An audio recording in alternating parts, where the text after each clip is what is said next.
Hey, this is Larry Fessenden from Glass Eye Pixs, and you are watching Monster Nation. I pledge allegiance to the flag.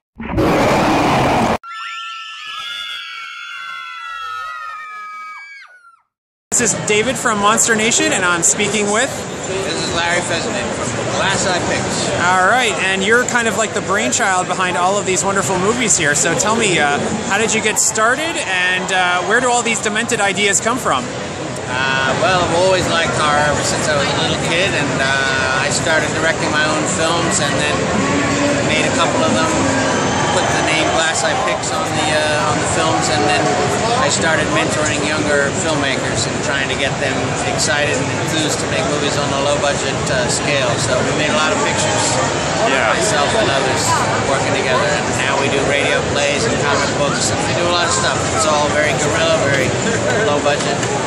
So how low does a budget actually have to be to put out like a good product? Are you like? Do you consider every product is different? I mean, we make movies for anywhere from $10,000 to $4 million. We've done it all. We often find ourselves in the sweet spot of about $800,000, but nowadays people with money want more for less. What a surprise! So it's a struggle, and you want to, we're not into camp or that kind of thing. So we really are looking to make a good product and something that's definitely looks good and feels authentic. So what do you look for your horror movies? Like, what sticks out to you more? Is it good writing, just good concepts?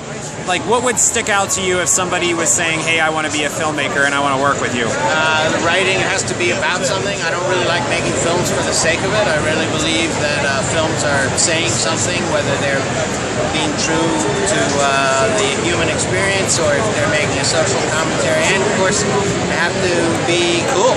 You want to see cool filmmaking and cool monsters or cool effects and take you to an atmosphere that's really transporting. So obviously all the things the fans are going to look for. Something different, something exciting, something familiar that's done in a new way. We made old school vampire movies and things, and they're always taking a new approach. Do you have a favorite monster? I'm very fond of the Frankenstein monster from the old days. I love werewolves, and I love the creature from the Black Lagoon. So you can see I'm from a generation when we watched old black and white movies in the old days, and I think those are still some of the best creature designs.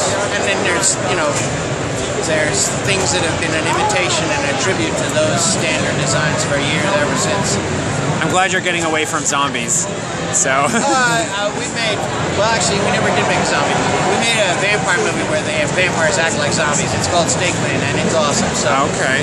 So with all of the great movies that you have, from your roster, which one do you think sticks out the most to you, or do you have a favorite? Well, in a way, the movie that got it all started is called Habit. I made it years ago in the 90s, and it was this idea of trying to tell a vampire story that felt very realistic, almost like how would it really be if you met a vampire. So in a way that sets the standard of what I've tried to do with the genre. Surely some of our recent films, The House of the Devil by Ty West, Snake Land by Jim Nickel, these are highlights. But we've also made very cool movies. We made a movie in Super 8, black and white, called Automatons, and that's like a bunch of robots in a post-apocalyptic world. Now that one cost 30 grand or something like that, and it's got a lot of atmosphere. So I'm fond of, I made a movie called The Last Winter. That was one of the higher budget films we've done, and that's, we shot that in Iceland. It stars Ron Perlman, James LeGros, Connie Britton, so that's also a cool movie. Like the variety in horror is very exciting to me. Very awesome. So what's coming up for you in the future here? Well, we have a movie called Late Phases coming out. That's a werewolf film starring Nick D'Amici. He was in Snake Land. And then, of course, we have a lot of films in the pipeline that we're working out. But I never talk about movies unless they're actually being shot and greenlit and really happening. Otherwise, it's all a pipe dream. So where can we find out more about you and all of your upcoming projects? GlassEyePix.com. GlassEyePix.com. All the latest news. And check out our radio plays as well. Tales from Beyond the Pale. We got it all. Okay, cool. We will do that.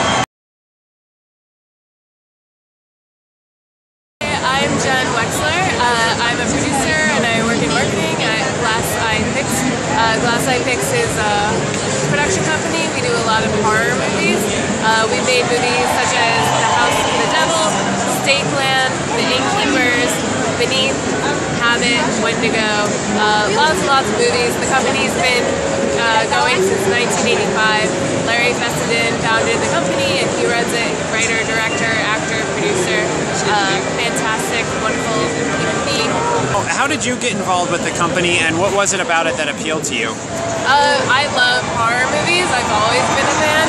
I worked at a company called FearNet for a while. After I got out of college, I worked in marketing for FearNet, a horror movie TV channel.